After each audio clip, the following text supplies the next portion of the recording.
SI भर्ती 2021 मामले में बड़ी अपडेट आपको बता दें। राजस्थान हाईकोर्ट आज मामले पर सुनवाई करेगा। पिछली पेशी में दिया था भर्ती पर यथास्थिति का आदेश। राजस्थान सरकार से इस मामले में जवाब मांगा गया था। गृह मंत्रालय, राजस्थान पुलिस और आरपीएससी से जवाब तलब किया था। आज हाईकोर्ट में प्रदेश सरकार इस मामले में जवाब देगी। सरकार की ओर से एजी भुवनेश शर्मा जवाब पेश करेंगे। हाईकोर्ट की जयपुर बेंच में 326 नंबर पर लिस्टेड है केस। प्रदेश के युवाओं से जुड़े इस महत्वपूर्ण केस पर सबकी नजर है। भर्ती रद्द करने और यथावत रखने को लेकर दोनों पक्षों के अपने तर्क हैं। इस पूरे प्रकरण के दौरान भर्ती हुए एसआई की ट्रेनिंग पूरी हो चुकी है। कई अभ्यर्थी डमी और नकल के आरोपों में न्यायिक हिरासत में हैं। बड़ी खबर इस वक्त की और प्रदेश के युवाओं से जुड़े इस महत्वपूर्ण केस पर सबकी नजर है। भर्ती रद्द करने और यथावत रखने को लेकर दोनों पक्षों के अपने अपने तर्क हैं। इस पूरे प्रकरण के दौरान भर्ती हुए एसआई की ट्रेनिंग पूरी हो चुकी है। कई अभ्यर्थी डमी और नकल के आरोपों में न्यायिक हिरासत में हैं। अधिक जानकारी के लिए हमारे सहयोगी कुणाल भटनागर लाइव हमारे साथ फिलहाल जुड़ गए हैं। कुणाल, क्या कुछ पूरी जानकारी, क्योंकि देखिए आज सभी की नजर कोर्ट के फैसले पर रहने वाली है जब सुनवाई होगी, क्योंकि दोनों ही पक्षों के अपने अपने तर्क हैं। पूरा आपने कवरेज भी किया है। आज सुनवाई है, क्या कुछ जानकारी?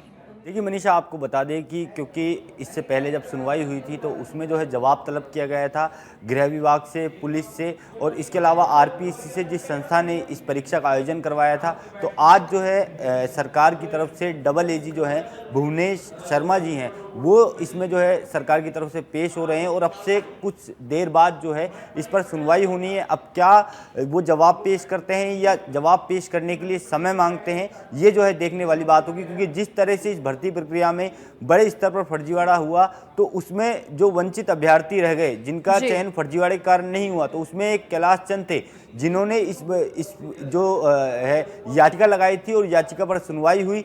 सुनवाई पर यह फैसला दिया गया कि ये जो भर्ती है वो यथास्थिति रहेगी और आज 22 तारीख को जो है ये केस जो है लिस्टेड था और अभी जो है इस केस की जो सुनवाई है वो 326 नंबर पर होनी है। अब से कुछ देर बाद जो है ये सुनवाई होगी और सुनवाई में क्या कुछ फैसला रहता है इस पर पूरे प्रदेश भर के जो युवाओं की जो नज़र टिकी हुई है। क्योंकि जिस तरह से इस भर्ती प्रक्रिया में फर्जीवाड़ा सामने आई, ये चीज़ निकलकर सामने आई कि 1 महीने पहले ही, यानी प्रिंटिंग प्रेस से पहले ही जो है पेपर आउट हो गया था। अपने जो चाहने वाले लोग हैं, रिश्तेदार हैं, उनको जो है कहीं ना कहीं पेपर पहुंचाया गया। इसमें सबसे महत्वपूर्ण बात मनीषा ये रही कि जो सब इंस्पेक्टर भर्ती परीक्षा जिस संस्थान ने आयोजित किया, राजस्थान जो आयोग है, उसने आरपीएससी, उसी के 2 सदस्य रामूराम रायका और बाबूलाल कटारा, उनके ऊपर ये जो है आरोप लगाया गया कि इन्होंने जो है पेपर अपने बेटा और बेटी को दिया। तो जिस संस्था पर जिम्मेदारी थी उसी के सदस्य की जो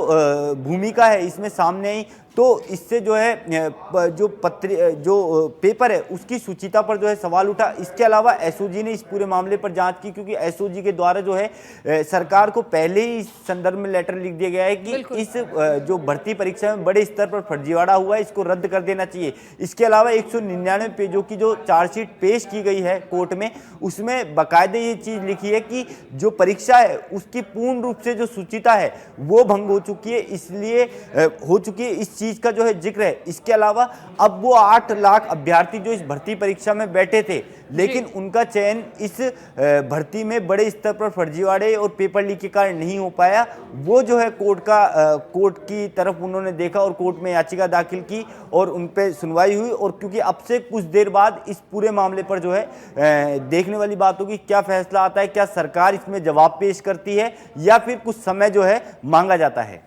और अभी हाल ही में हाईकोर्ट ने जो एक याचिका थी उस पर अपना फैसला सुनाते हुए जो पोस्टिंग और उस पर भी रोक लगाती थी, यथास्थिति बनाए रखने के लिए कहा था। अब क्योंकि देखिए एक फैसला आना इसीलिए भी जरूरी है क्योंकि एक लंबा समय हो चुका है, कश्मकश में युवा हैं और वो चाहते हैं कि अब कम से कम खत्म तो हो, क्योंकि लंबे समय से उनकी परेशानी भी जस की तस बनी हुई है, ना उन्हें ये पता है कि आगे आने वाले समय में इसका होना क्या है।